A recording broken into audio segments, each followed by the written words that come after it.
Hello दोस्तों, मैं नीतू आपका स्वागत करती हूँ फिर से इस पीवाईक्यू या फिर कह सकते हैं इसे रिवीजन सीरीज के भी तौर पे देख सकते हैं। जो भी टीआरई 4 अन्य TGT, PGT 6 to 8 KVS, NPS, UGC NET, JRF ये सभी के लिए क्लासेस हैं। तो कृपया कर किसी एक क्लास के लिए इसे ना समझें, ठीक है? तो ये सभी के लिए ऑल एग्जाम कॉम्पिटिटिव जितने भी होते हैं आपके आगामी एग्जाम ये सभी के लिए महत्वपूर्ण होने वाले हैं। तो जरूर से इसे देखें और चैनल पर नया है तो चैनल को सब्सक्राइब करना ना भूलें, बेल आइकन प्रेस कर लें ताकि हर इम्पोर्टेंट वीडियो आप तक सही टाइम पर पहुंच पाए और अपनी फ्रेंड तक भी शेयर करें और लाइक भी करते जाएं, कमेंट भी करके बताएं कि आपको इस तरह के प्रश्न कितना लाभदायक हो रहा है और सिद्ध भी होगा ये आपके एग्जाम के लिए। तो चलिए दोस्तों, बिना टाइम वेस्ट के सीधे चलते हैं प्रश्नों के ऊपर। तो कल हम लोगों ने प्रश्न संख्या 30 तक कर लिया था, आज उसके आगे कंटिन्यूअस करेंगे, ठीक है? चलिए आज का पहला प्रश्न देख लेते हैं। क्या है आज का पहला प्रश्न? अधिकार खोकर बैठना यह महा दुष्कर्म है। और इसके आगे जो था न्यायार्थ अपने अ, कुछ था इसके आगे पार्थ को भी दंड देना धर्म है, इस तरह का है। एक्चुअली मुझे अभी याद नहीं आ रहा है लेकिन इसके बाजू ये पंक्तियां हैं, ठीक है? तो ये जो है ये किसका है? मैथिली शरण गुप्त जी का है, ये भारत भारती। और अगर भारत भारती की बात कहूँ तो ये 1912 ईस्वी में इसका प्रकाशन हुआ था और यही भारत भारती के कारण मैथिली शरण गुप्त को गांधी जी ने राष्ट्र कवि की उपाधि दी थी। तो ये थोड़ा सा फैक्ट को ध्यान में रखना है क्योंकि प्रश्न जो है कहीं से भी किसी भी तरह पूछी जा सकती है। तो इस तरह के फैक्ट को ध्यान में रखना है। चलिए अगला प्रश्न देख लेते हैं। अगला प्रश्न है निम्न में से कौन सी रचना एवं उसके रचनाकार का युग्म यहाँ पर सही नहीं दी गई है। तो कविता कौमुदी जो कि राम नरेश त्रिपाठी जी का है, बिल्कुल सही है। हिमकृतनी माखनलाल चतुर्वेदी जी का है, बिल्कुल सही है। हल्दी घाटी जो कि श्याम नारायण पांडे जी का है, बिल्कुल सही है। रसवंती रसवंती सियाराम शरण गुप्त जी का नहीं है। रसवंती जो है ये दिनकर की रचना है, तो ध्यान रखना है दिनकर की रचना है रसवंती। तो डी ऑप्शन आपका गलत हो जाएगा और यही आपका सही होगा क्योंकि यहाँ पर गलत ही पूछा गया है कि इस युग में सही युग्म कौन सी नहीं है, तो डी ऑप्शन नहीं होगा। चलिए अगले प्रश्न पे बढ़ते हैं। अगला प्रश्न है आपका, राम वृक्ष बेनीपुरी की कौन सी कृति यात्रा वृत्त की है। तो यात्रा वृत्त जो है पैरों में पंख बांधकर, और इसका अगर टाइम पीरियड की बात की जाए तो ये 1952 ईस्वी में प्रकाशित हुई थी, ठीक है? और ये रामवृक्ष बेनीपुरी की यात्रा वृत्त है। और बाकी तो आपको ध्यान में रखना है कि सागर की लहरों पर और प्रवासी की यात्राएं, मेरी यूरोप यात्राएं किनकी है, तो ज्यादातर इसमें राहुल संस्कृत्यायन की ही यात्रा वृत्त है, लेकिन बेनीपुरी की पूछी गई है तो सी ऑप्शन आपका राइट होगा। चलिए अगले प्रश्न को देखते हैं। अगला प्रश्न है आपका, तदीय समाज में किसका तदीय समाज से किसका संबंध था, तो पूछा गया है।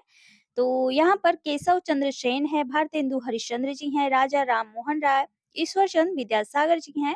तो यहाँ पर तदीय समाज से जो संबंध रखते थे ये थे भारतेंदु हरिश्चंद्र जी, तो बी ऑप्शन आपका राइट होगा।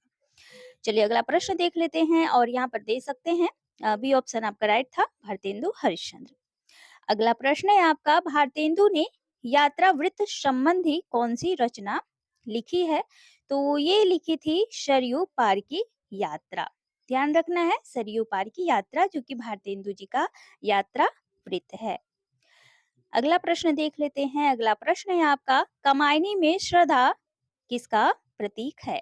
तो श्रद्धा जो है ये हृदय की प्रतीक मानी गई है कमायनी में। और कमायनी का अगर प्रकाशन वर्ष की बात की जाए तो ये 1935 में प्रकाशित हुई थी। और ये प्रसाद की ये काव्य है। और इसमें टोटल कितने सर्ग हैं, तो टोटल 15 सर्ग हैं। ध्यान में रखना है सभी सर्गों को क्योंकि कर्म वाइज भी कभी कभी पूछ ली जाती है, तो थोड़ा सा ध्यान में रखना है। और बुद्धि का कौन प्रतीक है? मन का, तन का? ये सारे जितने भी इसमें सिंबल पूछे गए हैं, सभी को आपको ध्यान में रखना है। बुद्धि जो है, ये इरा जो रहती है, ये बुद्धि का प्रतीक यहाँ पर रहती है, तो ध्यान रखना है। श्रद्धा हृदय का प्रतीक है। अगला प्रश्न देख लेते हैं। अगला प्रश्न है आपका, निराला किस पत्रिका से संबंधित नहीं थे? और ये प्रश्न टीआरई 2 में पूछे गए थे, ठीक है? बीपीएससी टीआरई 2 में। तो निराला किस पत्रिका से संबंधित नहीं थे? तो ये था इंदु, क्योंकि इंदु जो है ये प्रसाद संबंधित है इससे, और बाकी सुधा, समन्वय और मतवाला, इन तीनों पत्रिकाओं से निराला जी संबंधित थे। लेकिन इंदु जो थी, ये जयशंकर प्रसाद इससे संबंधित थे, इंदु पत्रिका से, तो ध्यान रखना है। और उनका जो पहला कहानी था वो इंदु पत्रिका में ही प्रकाशित हुई थी, तो ये भी ध्यान में रखना है। ग्राम कहानी 1912 ईस्वी की, जो कि इंदु में प्रकाशित है। अगला प्रश्न है, साकेत महाकाव्य का सर्वाधिक मार्मिक सर्ग कौन सा है? तो ये है नवम सर्ग, जिसमें उर्मिला का विरह वर्णन दिखाया गया है। और ये नवम सर्ग जो है, ये आपके यूजीसी नेट के सिलेबस में भी लगी हुई है, जिसमें उर्मिला का विरह वर्णन दिखाया गया है। तो नवम सर्ग जो है, ये सर्वाधिक मार्मिक सर्ग है, ध्यान में रखना है। चलिए अगला प्रश्न देख लेते हैं। अगला प्रश्न है आपका, संपत्ति शास्त्र के लेखक का नाम है? तो ये आचार्य महावीर प्रसाद द्विवेदी जी हैं।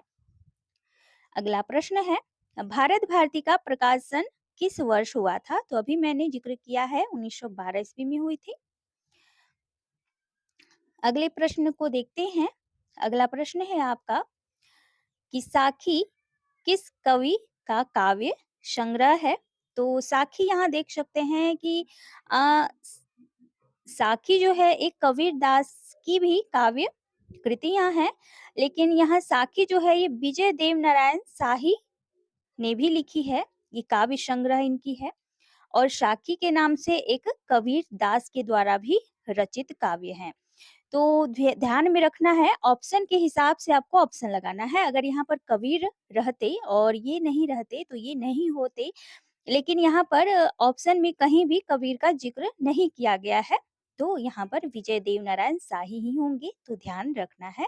साखी इन्होंने भी लिखी है, इनकी काव्य संग्रह है। चलिए अगला प्रश्न देखते हैं। अगला प्रश्न है, साय में धूप काव्य कृति के रचयिता हैं? तो ये दुष्यंत कुमार होंगे। अगला प्रश्न है, छायावाद को स्थूल के प्रति सूक्ष्म का विद्रोह किसने कहा है? तो ये कहा है डॉक्टर नगेंद्र ने। और ये काफी पॉपुलर प्रश्न है, क्योंकि बार बार पूछी जाती है, रिपीटेड प्रश्न है, रिपीट होती है, तो थोड़ा सा ध्यान में रखना है इसे। अगला प्रश्न है, अरुण यह मधुमय देश हमारा, यह किसने कहा है? तो ये कार्नेलिया, जो कि चंद्रगुप्त नाटक की एक पात्र हैं, और चंद्रगुप्त से जो इनकी शादी होती है, और ये जब भारत आती हैं तो यहाँ की सुंदरता और तरह-तरह के चीज़ों को देखकर उन्हें अपना देश जैसा महसूस होता है। तो इस जो पूरा दृष्टिकोण है कार्नेलिया का, इस गीत के माध्यम से आप देख पाएँगे चंद्रगुप्त में। और ये चंद्रगुप्त एक नाटक है, नाटक विधा है, जो कि 1931 में जयशंकर प्रसाद जी के द्वारा रचित कृति है ये, नाटक के रूप में, तो ध्यान रखना है। और ध्रुव सामनी जो है, इनका एक 1933 में लिखी नाटक है, ये भी आखिरी नाटक है और प्रसाद जी का ही है। और देवसेना भी चंद्रगुप्त की ही पात्र है, देवसेना स्कंदगुप्त की पात्र है। और कार्निया ये तो चंद्रगुप्त की है, मधुलिका भी इन्हीं के नाटक की पात्र है, तो सभी को आपको ध्यान में रखना है, पात्र हैं। और ध्रुव स्वामिनी, क्योंकि एक नाटक का नाम भी ही है ध्रुव स्वामिनी, और ध्रुव स्वामिनी पात्र भी होती हैं उसकी एक, तो थोड़ा सा ध्यान रखना है। चलिए अगला प्रश्न देखते हैं। हिंदी में स्वच्छंदतावाद का कवि कौन कहा जाता है? तो हिंदी में स्वच्छंदतावाद का कवि कौन कहा जाता है, यानी कि कौन है? तो ये श्रीधर पाठक जी हैं, तो ध्यान रखना है। अगला प्रश्न है, अंजो दीदी किस विधा की रचना है? देखिए यहाँ पे विधा से पूछी गई है प्रश्न, तो ये नाटक है, तो ध्यान रखना है। और ये 1955 ईस्वी का नाटक है, किसका है? उपेंद्र नाथ अश्क जी का, ठीक है, उपेंद्र नाथ अश्क का, अस्क का है। तो ये थोड़ा-सा आपको ध्यान में रखना है। चलिए अगला प्रश्न देख लेते हैं। तो बी ऑप्शन आपका राइट होगा। अगला प्रश्न है झीनी झीनी बीनी चदरिया किस उपन्यासकार की कृति है? तो ये अब्दुल बिस्मिल्लाह की कृति है। ठीक है, झीनी झीनी बीनी चदरिया। अगला प्रश्न है सूरदास किस उपन्यास का चर्चित पात्र है? तो ये रंगभूमि जो कि प्रेमचंद्र जी का, हालांकि ये चारों उन्हीं की उपन्यास है, प्रेमचंद्र द्वारा रचित है, लेकिन यहाँ पर सूरदास जो चर्चित पात्र हैं वो रंगभूमि से हैं। तो थोड़ा-सा ध्यान रखना है। गोदान 1936 का ये महाकाव्य है, कृषक जीवन पर आधारित है। कर्मभूमि 1931 का है, रंगभूमि 25 का है, कायाकल्प जो है ये 29 का है। तो इस तरह से इनकी उपन्यासों को ध्यान में रखना है, महत्वपूर्ण है प्रेमचंद्र जी। अगला प्रश्न है, अब देखें कि यहाँ पर पूछा जा रहा है कि निम्न में से कौन सी रचना के रचनाकार का नाम सही नहीं है? तो फूल नहीं रंग बोलते हैं, केदारनाथ अग्रवाल बिल्कुल सही है। उस जनपद का कवि हूँ, त्रिलोचन शास्त्री, ये बिल्कुल सही है। सीढ़ियों पर धूप में, ये शमशेर बहादुर सिंह जी का कृति नहीं है। ये रघुवीर सहाय की कृति है, यानी काव्य कृति है। तो सी ऑप्शन आपका गलत हो जाएगा। तो यही सही माना जाएगा, क्योंकि यहाँ पर क्या पूछा जा रहा है कि सही नहीं है। और आगे है संसद से सड़क तक, जो कि सुदामा पांडे धूमिल की काव्य कृति है और ये 1972 की है। तो सी ऑप्शन आपका राइट हो जाएगा। चलिए अगला प्रश्न देखते हैं। अगला प्रश्न है आपका, हम बिस्पाई जन्म के इस महाकाव्य कृति के रचनाकार कौन है? तो ये हो जाएंगे बालकृष्ण शर्मा नवीन जी। अगला प्रश्न है, पहला गिरमिटिया उपन्यास विशेषकर किस पर केंद्रित है? तो ये महात्मा गांधी जी पर केंद्रित है, पहला गिरमिटिया, जो कि विदेश यात्रा पर संबंधित है। अगला प्रश्न है, निम्न में से कौन उपन्यास एवं उपन्यासकार का युग्म सही नहीं है? तो चलिए ऑप्शन देख लेते हैं क्या है। यहाँ पर देखें कि पहला है महाभोज, जो कि मनु भंडारी जी का है, बिल्कुल सही है। आवा चित्रा मुत्कल, ये भी सही है। तत्सम राजेश सेठ, ये भी सही है। और मुझे सूरज चाहिए, सुरेंद्र वर्मा का।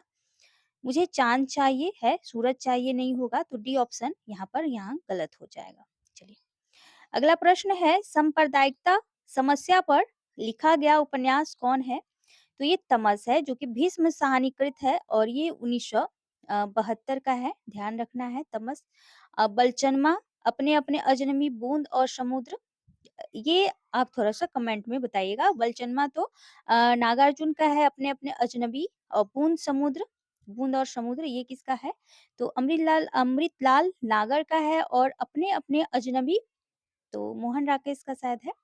ठीक है, तो आप कंफर्म इसको कीजिएगा कमेंट करके, ठीक है, कि किसका है। चलिए अगला प्रश्न देख लेते हैं, किसका है? फणीश्वर नाथ रेणु की कौन सी कहानी है?